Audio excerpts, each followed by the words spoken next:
వీడు కొండలో కొడుకు. ఏంటి వీడికి పేరు లేదనా? అందరూ ఈయన గూడురాజు అంటారు. ఎందుకు కొండలో ఎవడా? వీడి ఇంట్లో చేపల కూర అని ఊరంతా తెలియాలని వీడి తాపత్రయం.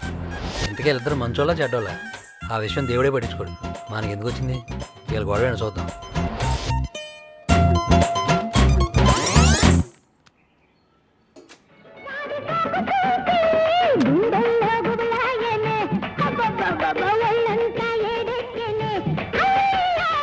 ఏంట్రా మొక్కేస్తున్నారా?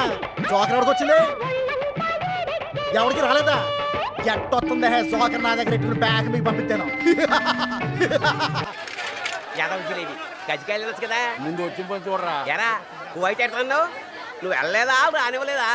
బతకడానికి బాధ్యత మించిన చేసిన లేదు కొండలా డాడీ. ఎక్కడ కావాలంటే అక్కడ తొమ్మొచ్చి, ఎక్కడ కావాలంటే అక్కడ ఉమ్మొచ్చి, ఎక్కడ కావాలంటే అక్కడ తొంగొచ్చి.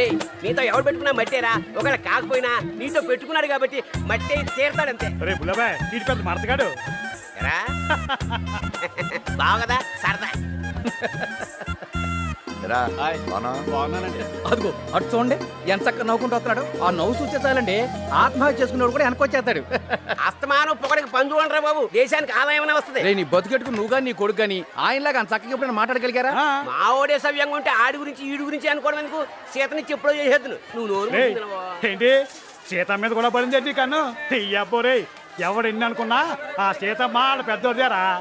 చిన్నప్పటి నుంచి అమ్మా నాన్న లేకపోయినా మేనగోళ్ళని కళ్ళలో పెట్టు పెంచారా. జరిగి తీరుతుందంటే.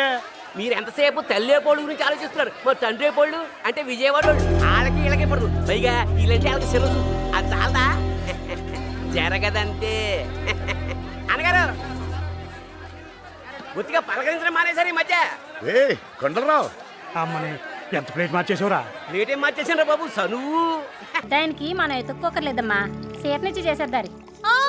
నేను చేసుకోనంటే చేసుకోను. ఎప్పుడు చూసినా ఓగి అని పిలుస్తాడు. పేరు పెట్టి ఒక్కసారినే పిలుస్తాడా? సీత అని పేరు పెట్టి పిలవమను, 2 నిమిషాలు చేసుకుంటాను. ఏయ్